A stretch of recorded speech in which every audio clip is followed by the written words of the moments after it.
Nagsorry sa Kamara ang Starbucks Coffee Philippines dahil sa patakaran nitong naglilimita ng discount sa mga senior citizen at persons with disability.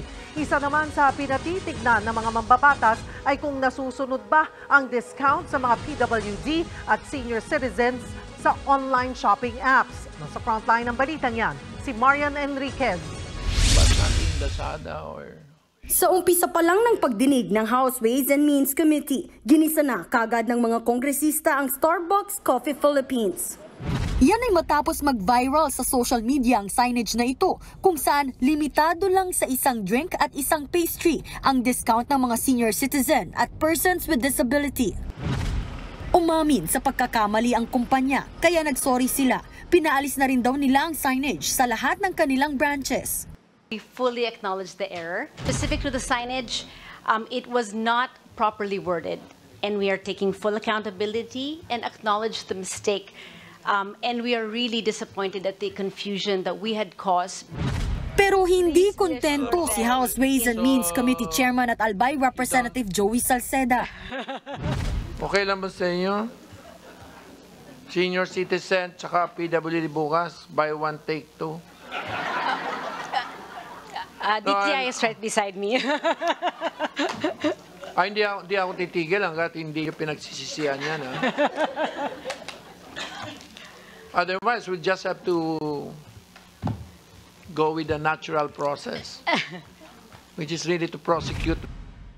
Sa Pasig City naman, umakyat na sa korte ang reklamo laban sa executives ng isang 5-star hotel na hindi nagbigay ng discount para sa isang senior citizen dahil sa umano'y promo nito. Bagay na ayon sa abogado ng complainant na si Attorney Romulo Macalintal ay illegal.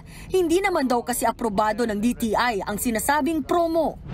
Without the DTI permit, the said promo rate is considered as a regular rate, to which a senior citizen should still be entitled.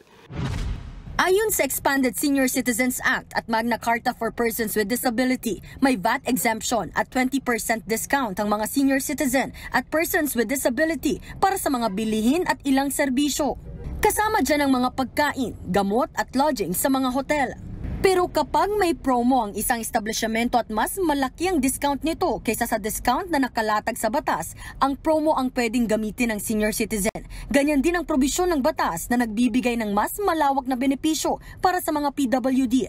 Ayon naman kay Congressman Salceda, masusolusyonan ang umano'y kalituhan sa discounts sa pamamagitan ng paglilinaw sa mga batas.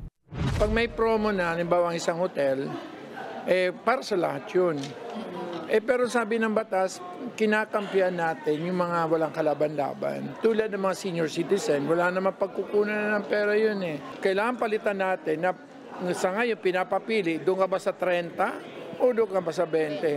Lumabas din sa pagdinig na maaaring naaabuso ang paggamit ng mga PWD ID.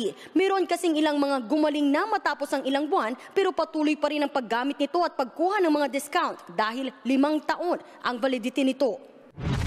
Kaya para kay Nueva Ecija Representative Ria Vergara, dapat maging mahigpit ang gobyerno sa pag-i-issue ng PWD IDs. I think we need to amend the law. No, not me. For instance, if someone who's 25 also breaks his knee and then after 3 or 7 months, he's okay na, he gets discounts pa for another 4 years. Gusto ring malaman ni Congressman Salceda kung nabibigyan ba ng discount sa mga senior citizen at PWDs sa online shopping apps. Pinapatawag namin yung BIR na ayusin nila na withholding agent yung mga to para ma-impose namin yung discount. There has to be a button on all apps which identifies the PWD. Plano ng komite na magpasa ng panukala na sasaklaw sa lahat ng mga amyenda para malinaw ang mga discount na nasa batas. Nagbabalita mula sa Frontline, Marian Enriquez, News 5. Mga kapatid, Lucy Cruz Valdez po, maging maalam at may pakialam sa mga napapanahong balita sa bansa. Tumutok at mag-subscribe sa News 5 social media pages.